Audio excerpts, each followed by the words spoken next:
Primeiro que a discussão não leva a nada, porque a Constituição aí está e vai ser como ela determina. É eleição. E qualquer pessoa, mesmo semi-analfabeta, como é o candidato do PT, é candidato a presidente, está tudo bem. Isso não tem dúvida nenhuma. Agora, representa um protesto da classe média contra o que aí está, o que sempre esteve, quer dizer, há muito tempo está, há muito tempo. Porque o senhor Getúlio Vargas era um homem preocupado com a nação, sem dúvida. Estou elogiando um aqui. Getúlio Vargas e Fidel Castro já são dois ditadores. Se o senhor quer olhar sob esse prisma, se para o senhor é extremamente elogiável um presidente que é um boneco, se o senhor gosta disso, eu respeito sua tese. O que está nos seus esquemas, eu não penso assim. Dê-me o direito de pensar diferente. Não, lhe dou o direito. Eu só quero que o senhor diga. Então, vamos voltar à pergunta do Fidel Castro. O senhor disse que não era bem assim. Mas não é assim, qual é o seu modelo de estadista? Estadista, vamos devagar. Do presente ou do passado? Do passado. Vamos para homens de personalidade forte que me impressionaram. Não são da minha geração, então só leitura. Meiji no Japão, criador da Era das Luzes. Quem direitou o Japão e preparou o Japão para ser a potência que é hoje. Só que ele era um absolutista e não foi eleito pelo povo. Sim, isso é irrelevante. Getúlio Vargas foi ditador e depois foi eleito. O que provou que o povo queria ou desejava. Ser absolutista é irrelevante para o senhor, foi isso que eu ouvi? Quando o senhor diz absolutista, precisa ter cuidado. O senhor volta a Luís XIV. Então, é a história do Japão que diz. Pois é, então. Não, eu estou citando homens que têm coragem de agir contra o poder constituído, contra esse sistema apodrecido que faz com que uma terra que é a mais rica do planeta, uma terra que é abençoada no seu subsolo, que tem a maior riqueza e água potável do planeta. Doutor Neves. Peraí, que faz com que essa terra esteja mergulhada nesse processo, o tempo não saia dele, não tem a possibilidade de sair. Já que o senhor tocou na questão da terra, eu gostaria que o senhor voltasse ao programa do senhor e o senhor respondesse ao senhor Ivan de Souza, de Jacareí, no interior de São Paulo. Posso tomar água? Qual é o projeto do senhor sobre reforma agrária?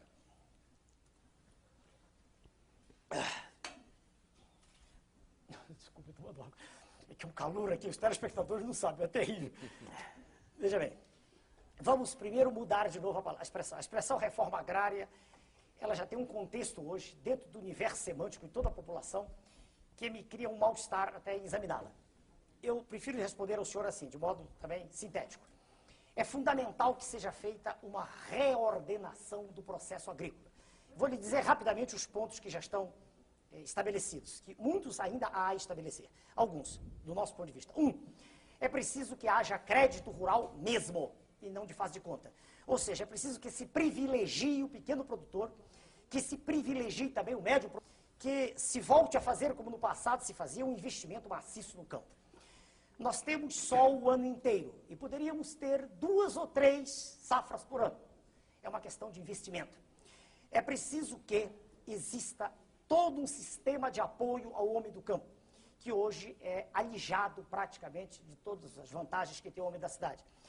É preciso que haja uma preocupação de toda a nação, e essa preocupação, a nosso ver, só existirá, no nosso caso, em nós deixarmos de ser corredor de exportação, que se exportem os excedentes e que se mitigue a fome. Doutor Enéas, talvez o senhor tenha esquecido de uma coisa talvez que seja importante. Terra para esse homem que o senhor está dando crédito, está dando assistência técnica, etc. O senhor daria terra para o homem sem terra? Existe toda uma faixa de terras que pode ser ocupada, no momento, sem nenhuma desapropriação. Essa questão é extremamente séria e eu não me permito, sem ter o acesso à informação precisa, fazer uma afirmativa que seja uma aleivosia. Os senhores, como jornalistas, sabem que as informações que nos chegam são distorcidas. Quando eu falei ainda agora para os senhores de Banco Central, eu sei o que estou dizendo. Quando eu falei de PMF, não cheguei a falar, porque eu cortei no momento. Quando se procura ler nos jornais, a gente não encontra a informação. Qual foi a receita do IPMF? Que foi apresentado como sendo solução há pouco tempo. Ele era 0,25%, né? 0,025. Não, 0,25. É um quarto de um. Não é 0,25. Se o senhor multiplicar 0,25 por 16, 16, 80, o senhor vai ter 4, que é a ideia do professor Marco Sintra, criador do Imposto Único. Se o senhor multiplicar isso por 12, o senhor vai ter a receita do ano, uma projeção. Foi em abril, a receita foi de, você dá uma fração de que eu não me recordo, 150 bilhões de dólares. No total vai dar 64 bilhões de dólares. Veja como recursos aparecem rapidamente, um minutinho. Mas ninguém sabia, isso foi feito assim rápido. 150 milhões de dólares, com certeza. Sim, Doutor Enéas, queria 7 saber. milhões de Doutor dólares. Enéas, Retirados da população, ué? Sim, tudo bem. Não, eu estou dando um exemplo, Não estou peraí. entendendo a conta. Não, eu estou... Onde é que o senhor chegou a 156 bilhões de dólares? Não, 150 milhões. Não, 0,25% por mês, de tá tudo. certo. Ah, tá certo. milhões. Mas dá Milhões. 7, neste ano dá 7 milhões. Não, eu tenho dados oficiais. 150 milhões, se o senhor multiplicar isso por 16, o senhor tem os 4% previstos pelo professor Marco Sintra. 2 para quem emite e 2 para quem recebe. Para terminar a análise. Isso vai dar, no ano, pode fazer as contas, vai dar 64 bilhões de dólares. Certo? 64, com certeza, por favor. Pois não, Ibsen. doutor Sem fazer Enéas, conta. doutor Enéas, onde o senhor quer chegar? Doutor Eu Enéas, quero chegar ao seguinte, essa informação não chega à população. Assim também, veja bem, eu não tive... Doutor Enéas, o número é sério, 64 bilhões de dólares, é 3 vezes a arrecadação da União no ano, doutor Enéas. Se o senhor me permitir, se nós fizermos um intervalo, eu faço as contas e lhe mostro. Eu vou repetir.